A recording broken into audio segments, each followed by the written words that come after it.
Thank you all for being here. Obviously, not a day that I hoped would come, but we did announce this afternoon that the 146th running of the Kentucky Derby will be conducted this year, the first Saturday in September, without fans in the stands. Things on the ground obviously have been changing with regard to the COVID-19 crisis. We really hoped that we would be able to have fans in the stands back in May when we made the tough decision to move it to September, or actually back in March when we made that decision. And every day we've said one thing, is that we will always respond to what's going on, making sure that we're continuing to have an open dialogue with health professionals across the state and in the city. And with Louisville being tabbed a red zone city by the CDC this week, we just felt that we could not responsibly bring in 23,000 fans to the facility for the Derby. It's one of those things, it's not an easy decision. It's one that we tried as best we could to get over the finish line with it. But ultimately, the safety of our guests, the community, our employees is the number one priority. So we made this decision to move forward. So we've got a lot of communicating we have to do over the next couple of weeks. We were fortunate in the spring to have spectator-free racing. I've said that it's fortunate to have it in that we've had experience. I hate that it happened as well. But we will use that as a learning tool as we move forward for Derby Week. The rules will be in place for the entire week, so there won't be spectators in the stands from Tuesday through Saturday, so that we have the same protocols in place as we move forward. So with that, I'll open it up for any questions. Was there one final straw? Really, the fact, as we've said in the past, we're looking at what's going on in real time, and with the CDC designating Louisville a red zone, and the rates rising to the level that they had in the community, we just couldn't figure out how to responsibly do it and bring those folks into the facility. So again, in the interest of fairness to everybody, wanted to make that decision as quickly as we could at that point. We have informed the governor and informed city officials as well, and they've been great partners throughout this process. I think one of the things that we've been trying to talk with as many people as we can. We looked at what happened in Indianapolis, a very similar situation with their county infection rates spiking at a particular time, and the same thing has happened here. And I think for me, the great thing is everybody's been talking every day when we have to, and making sure that we have as much information as we can to make these decisions. I should say too, part of it is such a unique story, the Derby.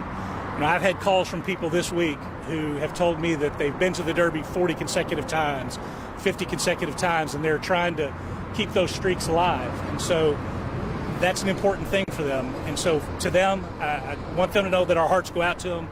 We hate that they won't be able to be with us here on the grounds, but we're thinking of them as we make these decisions, and hate that we've had to do it, but it's the right thing to do. COVID is the majority of the impact right now, but we've had protesters for over 80 days who have been calling for justice, and more recently have been saying nobody deserves a Kentucky Derby, nobody deserves to celebrate. Can you talk about that and that impact on your decision? I think this city's going through a lot right now, and I think when you look at all the circumstances, there are a lot of people who are hurting. We've said in the past, we want that dialogue, a good dialogue about equality for everyone, justice for everyone. That's an important thing. The Derby in the past has been a uniting event. It's been something where we can look at our community and say we've got a lot of great things going on. Unfortunately, just given where everything is right now, we can't do that this year, but that dialogue will continue. I know that a lot of folks want to have meaningful conversation on it, and we'll be a part of that as we move forward. Has this happened in Derby history? I'm sorry, let's hit this one first and come over here.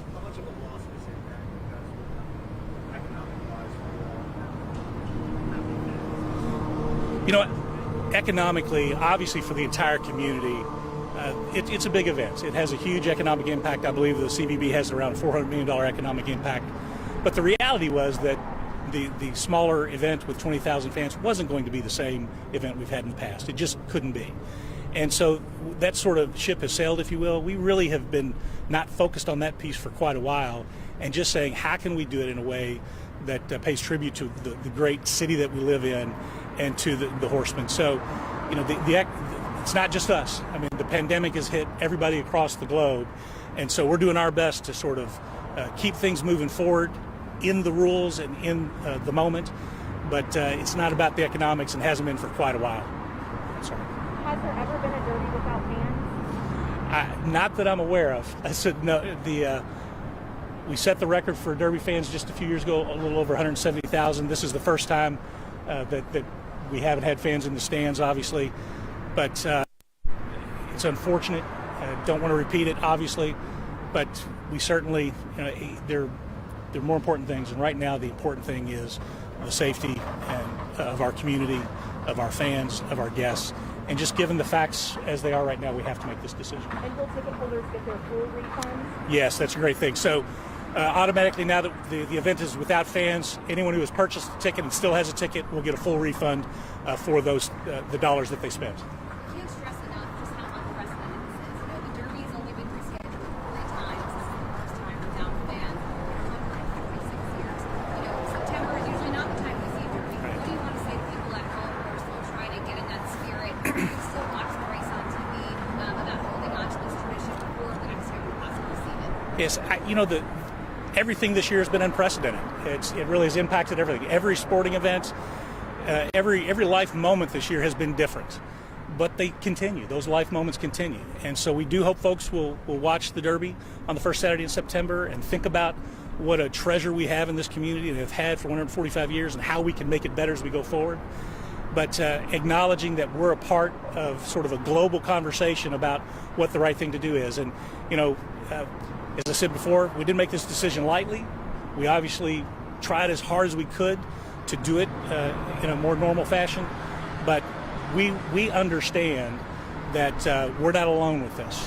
It's going to be unusual for the Derby, but everybody's hurting across the globe in this city, and we just want to make sure that we move forward next year as normal as we can next year. You guys have been speaking religiously, on a daily, weekly basis about the changes. A lot of other big events were canceled months out in advance. Can you talk about why it was so important for you to wait until the last possible opportunity to make this decision? Well, I think for us, we're reacting to the facts as we get them.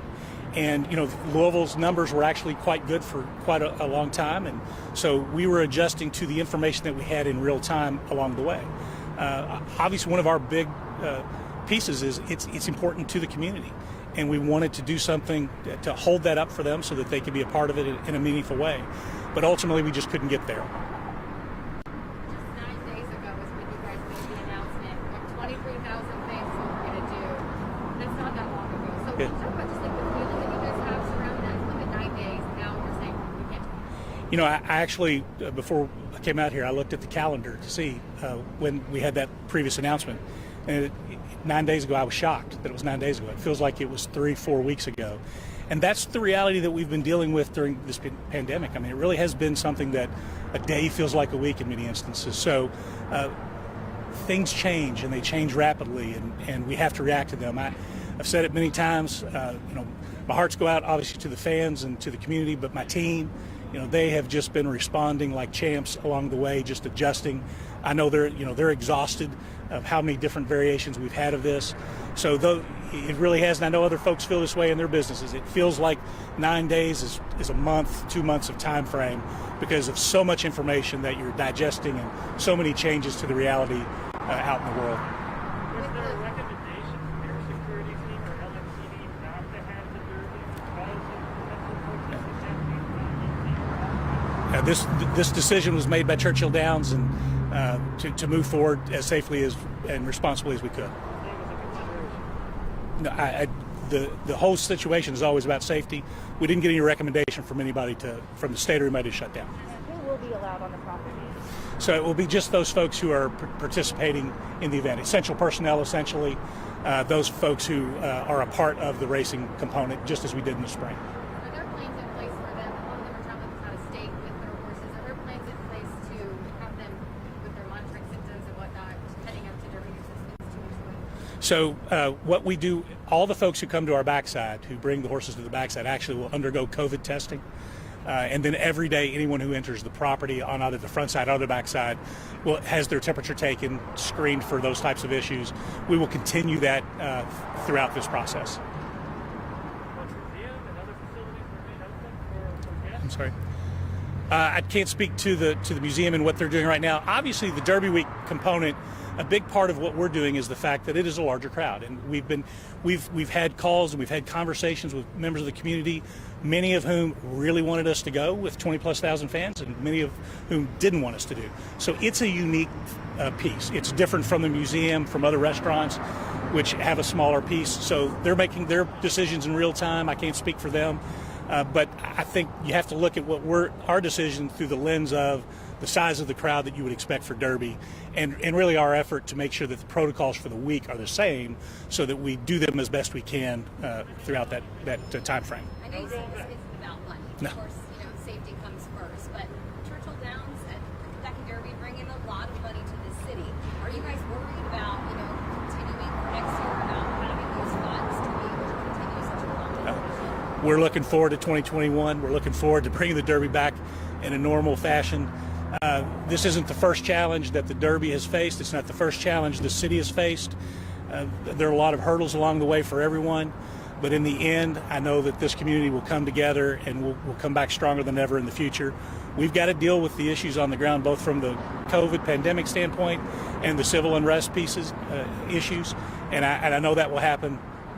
I think the future looks bright, but we got to deal with those issues first. You guys good? Great. Thank you. Thank you all.